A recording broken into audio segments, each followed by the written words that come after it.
wasn't very social in college. I didn't get good grades, I wasn't in a frat, I didn't have a girlfriend, and I wasn't very involved in anything. I wasn't a very happy kid. I'm not complaining though. I found a loyal girl who would never stop fighting for me in my late 30s. My life is good now.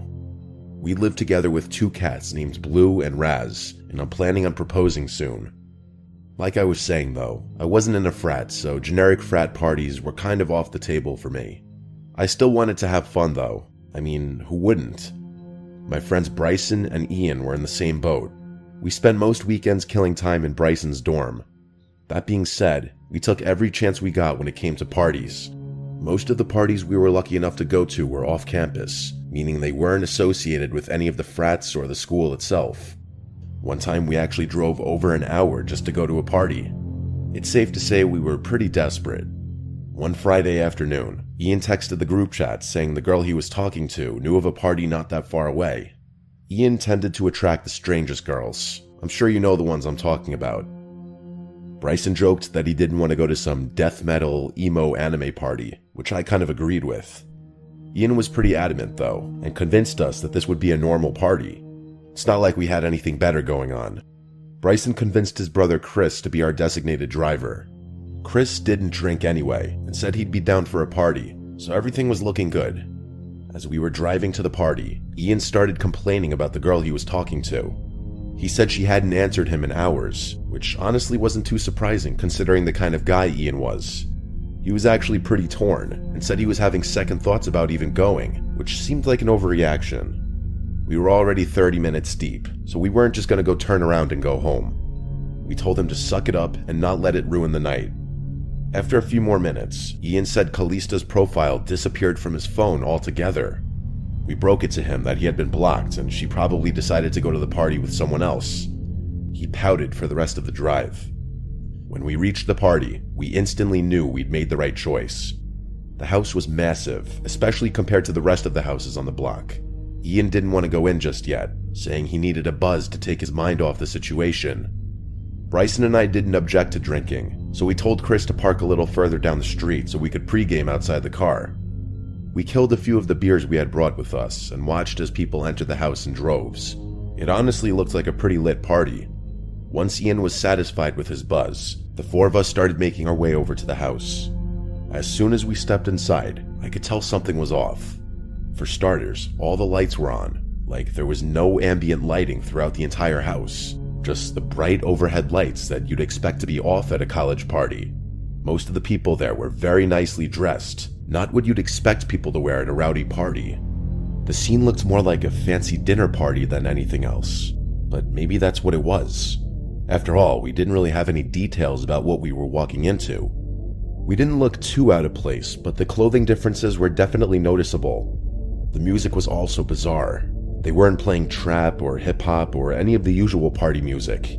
Instead, they were playing some kind of ethereal, almost druggy music. I'm not really sure what genre it was or how to describe it, but none of the songs had any words, just instruments. I guess it wasn't bad per se, but it was odd. My friends and I looked at each other, trying to make sense of what was going on. We drilled Ian for details, but he said he was just as clueless as we were. The 4 of us walked around a little, exploring the house. There was alcohol everywhere, so we helped ourselves. A few minutes in, I started noticing people catching my eye and then immediately looking away. It was actually so apparent that I started wondering if there was something in my teeth. I figured I was just getting looks because of what I was wearing, which did make sense to me at the time. The 4 of us were honestly having a good time, despite the weird atmosphere. Actually, I take that back. Chris was pretty bored and said he was going to go smoke in his car. We figured it was because he didn't have a drop of alcohol in him. A few minutes after he left, a group of girls approached us. We definitely weren't super confident, so getting approached was a new thing. The 3 of them started flirting with us almost immediately, like it wasn't even subtle. They joked about an entrance fee, which I thought was funny until I saw that they were being serious. They were holding a bottle of tequila, which we definitely weren't going to turn down. Without much thought, and not wanting to appear uncool, we swigged the bottle. After that point, the 6 of us stuck together, drinking, talking, and occasionally dancing. It was going really well. At one point, I noticed a weird mark on Tina's neck. It was a short but solid green line that looked like it had been drawn on in Sharpie. The line was pretty thin, and I probably wouldn't have noticed it had I not been standing so close to her. I debated asking her about it, but decided against it to avoid potentially offending her. It might have been a birthmark or something like that. Once I had seen it though, I couldn't unsee it. It just looked so unnatural, and green of all colors. Who wears green makeup? It couldn't have been a makeup smear. I decided to let it go and continued flirting with her, wondering where things would end up.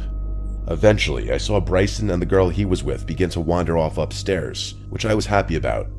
Pretty soon afterwards, I noticed Ian and his girl also walking towards the stairs. I was nervous to ask Tina anything suggestive because I didn't want to mess anything up. Despite the alcohol, I could feel myself getting really anxious and sweaty, so I told Tina I was going to the bathroom and that I'd be right back. The only bathroom I could find was occupied, so I stood outside the door and waited. Eventually, the door opened and a really tall, older-looking guy wearing a white button-down and linen pants stepped out. I rushed into the bathroom and he bumped into me. I turned around and kind of expected him to apologize, but he just stood there, staring at me. It was the strangest thing. He just stood there with this blank look, sizing me up. I was about to say something when I noticed what was on his neck. The same green line I had seen on Tina. It was literally identical. Against my better judgment, I asked him what his problem was. He smirked and shook his head before saying, "Who invited you?" Not knowing how to answer that, I blurted out Callista, the girl that had stood up Ian. He chuckled and looked up, like he knew who I was talking about. He looked back at me, his smile completely gone now. In a low voice, he repeated her name before gesturing around the party. "Do you see Callista here?" I didn't know how to respond to that, so I just slammed the door in his face, wondering what the hell had just happened. I couldn't get over what he said or that green mark on his neck. Part of me regretted not asking him more questions about what the hell was going on. I left the bathroom, looking for him. I walked past more people that eyed me up like I didn't belong. I didn't care though. I was gonna find my friends and drag them out of here. While wandering around the party, I couldn't stop thinking about that green mark. I started looking closely at people's necks, trying to see if anyone else had a mark on their neck. And to my horror, I actually saw 2 more people with the green lines on their necks. They were all the same color, same length, same thickness, same everything. It was freaky. I kept looking for that guy, all the while analyzing people's necks. Most people weren't marked up, but I kept catching glimpses of green lines on various people's necks. I was starting to freak out, so I made my way to the stairs, looking for my friends. Thankfully, as I was walking up the stairs, Bryson and Ian were walking down. I urged the 2 of them to follow me, and I brought them to an empty hallway so we could talk. I briefly told them about my theory and said we had to leave immediately. They burst out laughing and told me I was just drunk. Bryson told me I was just jealous because they had hooked up and I didn't. I asked him where his girl had gone, and he told me she had instructed him to meet back upstairs in 20 minutes. Ian said his girl told him the same thing. There was no reasoning with these 2. They were riding the high of a hookup. I told them to follow me and that I'd prove that people had strange marks on their necks, but they weren't budging. Just when I was about to give up, Ian turned to the side, and what I saw was actually horrifying. There was a thin line on his neck, only this one was red, not green. I practically screamed at him, which actually got them to listen to me. I then inspected Bryson's neck, and there was a red mark on his too. Ian told me to relax and that it was probably just a makeup stain, but Bryson started to believe me. I told them we were leaving, and Bryson and I turned to find the door. Ian still wouldn't leave, saying he wanted to meet back up with the girl. Just then, a random guy walked past us, eyeing each of us up separately. He didn't say anything, but paused long enough for us to notice the green line on his neck. That was it. Bryson and I rushed for the door with Ian close behind. It felt like everyone there was staring at us as we left, but no one moved to stop us. We ran to Chris's car and told him to drive. As we were leaving, both Ian and Bryson's phones started blowing up. Those girls were asking why we had left. How could they have even known that? They weren't even around to see us leave. My friends blocked the girls. Everyone I tell this story to has their own crazy theory about what happened that night. I really don't know what to think about it, but I don't think I want to know what might have happened had that guy not tipped me off.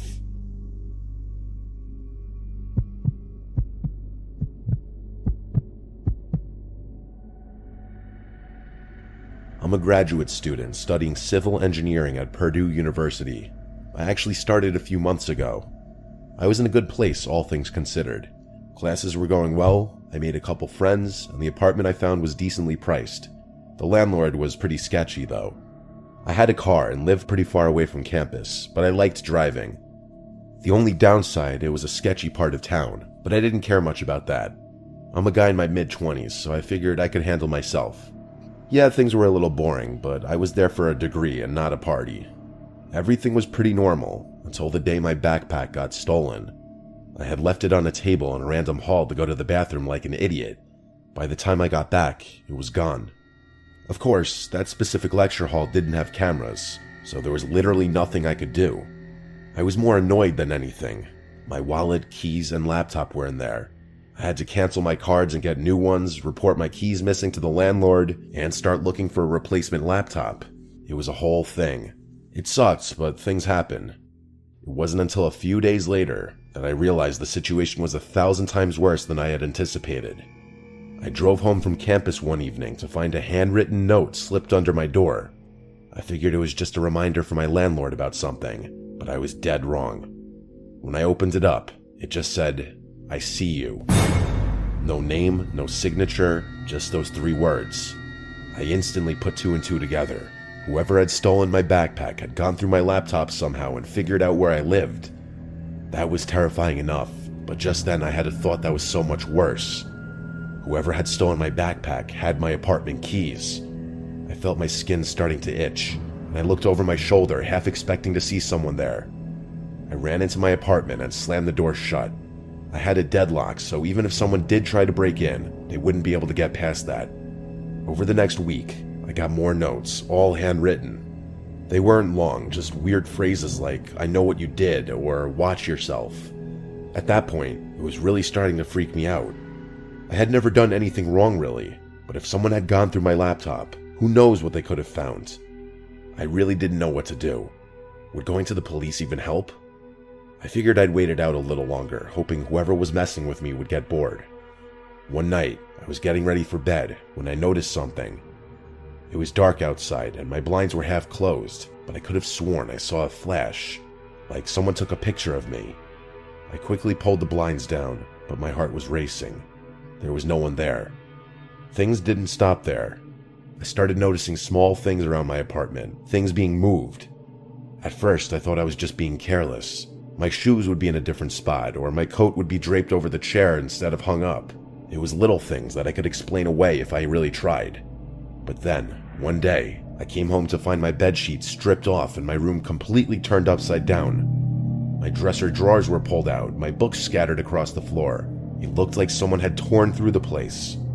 I called the cops, of course, but they didn't do much. No forced entry, nothing stolen, so there was not much they could do apparently. I asked my landlord to change the locks, but he said it would take at least 2 days to get someone out. I begged him to make it happen sooner, but he shrugged it off, saying it wasn't an emergency.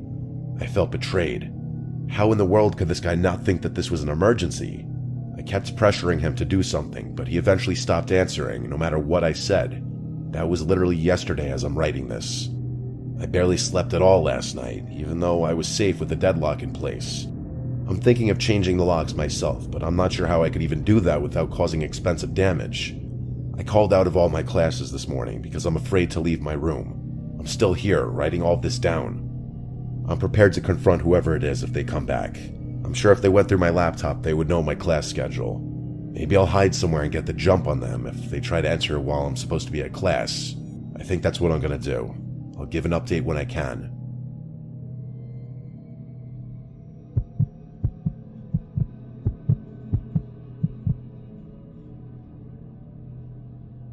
I've been having an ongoing issue that I can't keep to myself anymore. I had just broken up with my boyfriend of 2 years, Ben. It wasn't a bad breakup, but it wasn't great either.